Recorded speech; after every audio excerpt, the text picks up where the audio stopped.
Need the consideration of ecological aspect, maybe not. So with Gyeongui Line Forest Park project, I want to tell about the other aspects of biophilic design that need to be considered and that easily be overlooked. This is the photo of the site, railway in 2002. The site was used for a playground for children. Also, the way to school at home for local students. However, the overpass and the retaining wall was fragmenting and separating the neighborhood, leaving the area undeveloped and neglected. However, as the railway went underground, the land above became idle and available. And people decided to use the area as a park. And finally, it came back to the public with a lawn field and pleasant streams. This is the night view of the site. Let's zoom out. The project location is in Seoul. The project now became one of the hottest places in Seoul. And the total length is 6.3 kilometers. And the width varies from 10 meters to 16 meters. Historically, it first was constructed in 1906 by Japan. Under Japanese occupation, this railway was used for military and industrial purposes. At the time, this railway was running South Korea and North Korea as well. It was running one country. I think, by the way, I think this is really meaningful for me to talk about this project. We're here in Singapore, where the President Trump and Kim Jong-un was meeting. However, due to the Korean War in 1950, the operation was halted, and then after war, since 1951, the South Korean part, the railway was operated as commuter line. And then in 2007, luckily some part of the North Korean part of Gyeongui line was recovered and reconnected physically, but it wasn't operated as a whole with South Korea. And then 2009, the Gyeongui line moved underground, and then, as I mentioned, the land above became available, and the phase one of the park was opened in 2012. The picture on the left side is showing the previous condition, and the right image is showing the sectional diagram of the radial park and the line below. So as a concept, we were looking at three aspects: natural aspect, historical cultural aspect, and community aspect. And then we deeply consider these three aspects and then reflected into our site with as a space, as a combination of space as well. Let's look at more in detail. This is one section of the entire the park area, just one section of it. So the total length is 1.3 kilometers and the average width is 25 meters.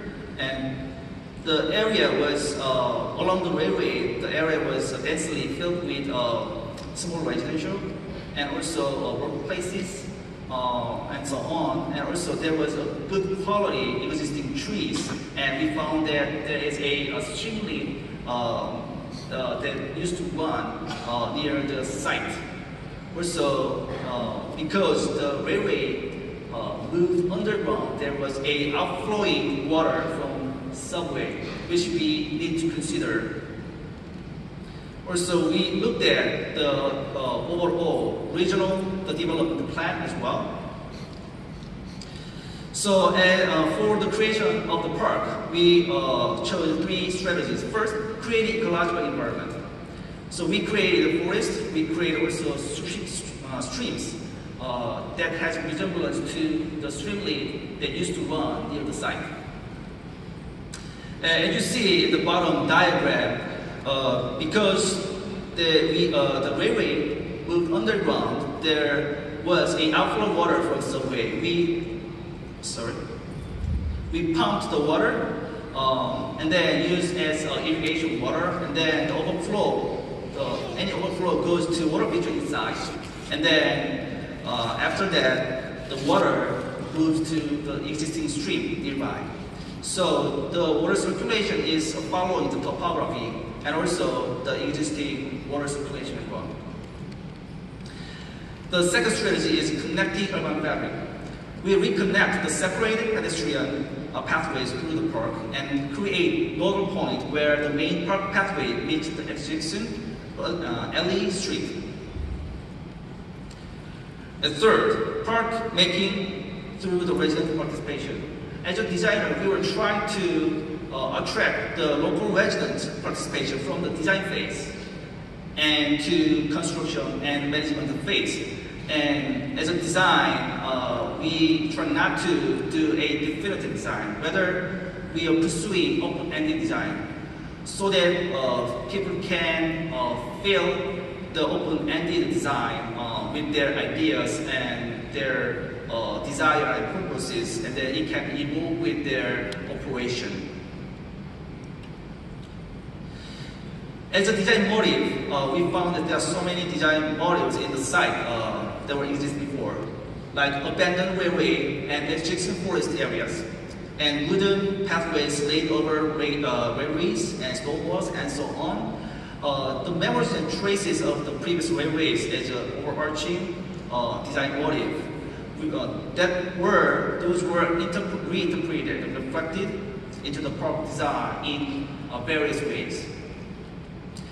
As a direct application, railway trains and platforms have been restored and utilized as resting places.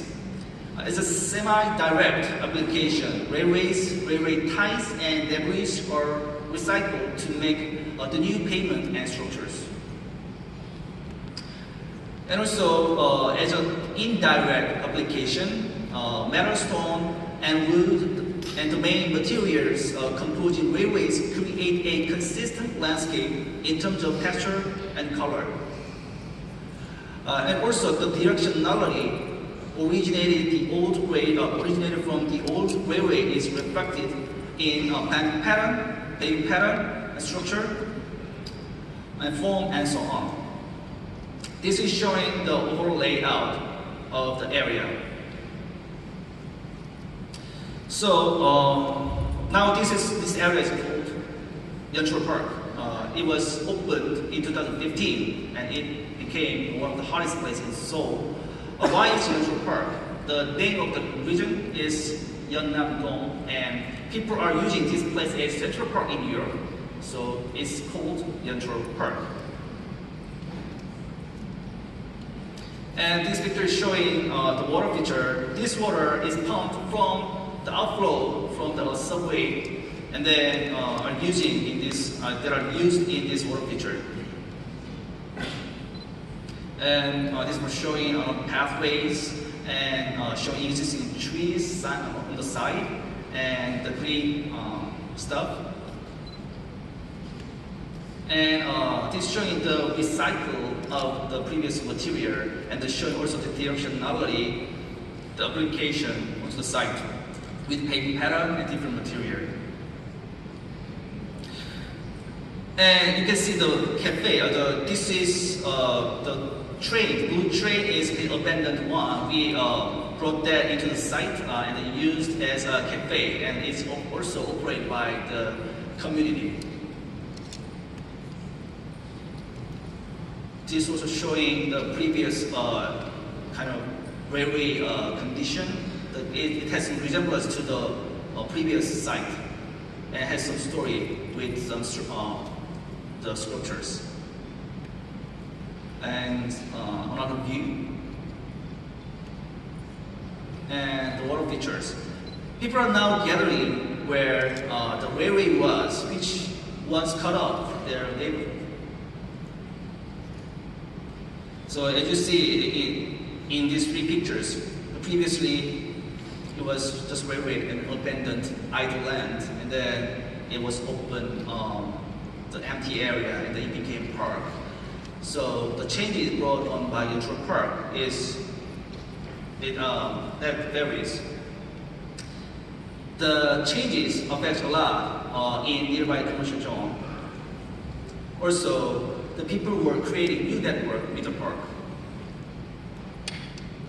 This is a bird's eye view of the park. I want to also highlight again the community participation side. The local residents and other associated people involved in the Gyeongui Line Growth Park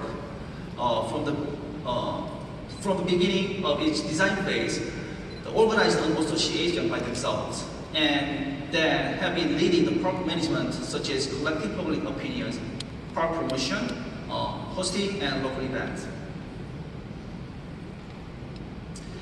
And also, this park and the association led by the community are the medium for sharing diverse opinions from Gyeongui for the Gyeongui Line First Park. And the community led the association. They did campaigns with local residents since the park opening a lot of times. Let's say 9 trash collection sessions and 5 upcycle events in 2016 only. Now, not only this campaign, but also the other kind of artist collaboration work was happened. As you know, when one place becomes like very famous and place becomes the hottest place, the area easily to be kind of dirt by people. As much as people like the place, it's easily to be dirt, and then it is more kind of effort for management. So as you see here, people were really gathering a lot, and then there is a noise issue, and then trash can issues. In Korea, the chimek is very famous. Does anybody know chimek here? No way. Don't you see Korean drama? I'm kidding. So in Korea, you will see the chimek. Chimek means chicken and beer, which is a really famous combination of food in Korea. So many people are gathering here and they're enjoying chimek here, and trash can was all over the places. So the community, the association, they voluntarily contact with the local artists, and then did this campaign for like self purification of the places. And then it was successful, and it cleaned, and then it reminded people of the importance of these places. This place is for everyone, right? So I think this is pretty much the last page for this, but I want to go back to the issue, the biophilic design again. So I begin with the kind of the definition of biophilic design. Biophilic design is to connect our inherent need to affiliate with nature in our built modern environment. However, the important thing is we need to think about is the creating a sustainable relation between human and nature.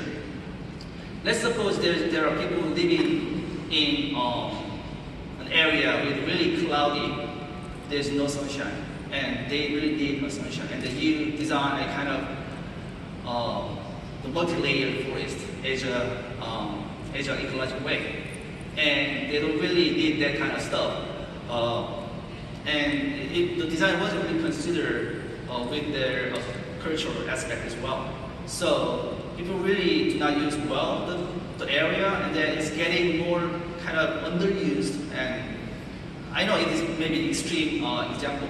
Then the area is not well used, and then even if the area can be like more like slum, or it could introduce more sometimes criminal, right? Then can we say that's the biophilic design? So the biophilic design, when it comes to biophilic design, I think the maintenance and then the people's participation and also the cultural aspect is also really important, as much as the ecological aspect as well. So without it, the biophilic design cannot be really successful. And without it, the Gyeongui Light Forest Park couldn't be successful. Thank you.